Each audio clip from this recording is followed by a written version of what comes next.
আবার চলে এলাম কুইনের রান্না নিয়ে। আমি আজকে একটু লাল শাক করছিলাম। লাল শাক তেল ছাড়া কি ভালো লাগবে? দেখো আমি যেভাবে করছি তোমরাও যদি সেভাবে করো দেবে, খুব সুন্দর লাগবে। বুঝতেই পারবে না আমার কুইনটা একটু গরম হয়ে গেছে, ওই জন্য এই জানাটা লাল হয়ে গেলো। আমি 1 চামচা জল দিলাম।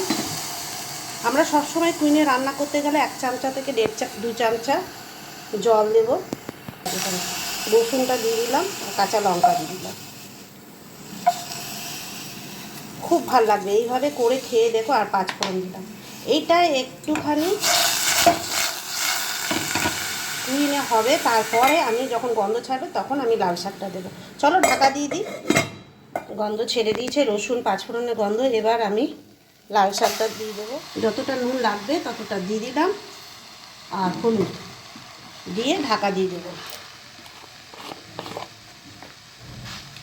একবার এইভাবে করে খেয়ে দেখবেন, খুব সুন্দর হয়। আমি এবার ভালো করে এটা উল্টে পাল্টে মাখিয়ে দেবো নুন আর হলুদটা, যাতে সব কিছুর সাথে মিশে যায়। আর আমি জল দেবো না এই শাকটাতে, কেননা কুইনে যেই ঢাকাটা দেবো তখনই জল বেরোতে থাকবে। আর আমার একটু ডাঁটাগুলো মোটা মোটা রেখেছি, এটা সব গলে যাবে, কিচ্ছু থাকবে না। হওয়ার পর দেখবেন কত সুন্দর লাগে দেখতে, খেতেও অদ্ভুত লাগবে। একদম মানে তেল ছাড়া, কেউ বলবেই না এটা তেল ছাড়া শাক রান্না।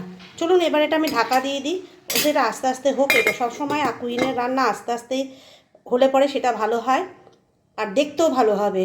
দেখবেন করতে থাকি, দেখতে থাকুন কেমন জল ছেড়েছে। দেখুন ঢাকাটা খুলে দিলাম এবার, আর গ্যাসটা এবার বাড়িয়ে দিলাম। এ সব কিছু সেদ্ধ হয়ে গেছে।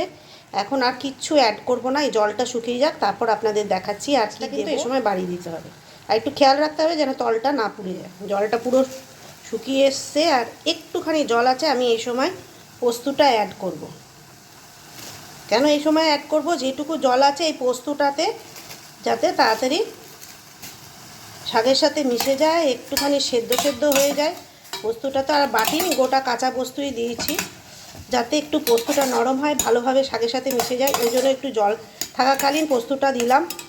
তাহলে এইভাবে লাল শাক আপনারা কুইনে রান্না করে খেয়ে দেখবেন, খুবই সুন্দর লাগে। কাউকে যদি না বলে দেন কেউ বুঝতেই পারবে না এই কুইনে তেল ছাড়া রান্না হয়ে শাকটা হয়েছে। আর যেটুকু জল আছে ওই পোস্ততে খানিকটা টেনে নেবে, আর খানিকটা শুকিয়ে যাবে। তাহলে ভিডিওটা ভালো লাগলে একটা লাইক করবেন, কমেন্ট করে জানাবেন আজকে আমার এই কুইনের রেসিপিটা আপনাদের কেমন লাগলো। আপনারা ট্রাই করবেন অবশ্যই। নতুন একটা রান্না বা রেসিপি দেখালাম, কুইনে তেল ছাড়া শাক। আপনারা একবার অবশ্যই করে খেয়ে দেখবেন যাদের আছে। আর যাদের কোনো মনে হয় এই বিষয় সম্বন্ধে জানতে ইচ্ছা আছে, তাহলে আমার সাথে যোগাযোগ করুন সরাসরি। তাহলে ভিডিওটা এখানেই শেষ করছি। টাটা, নেক্সট ভিডিওতে আপনাদের সাথে আবার দেখা হচ্ছে।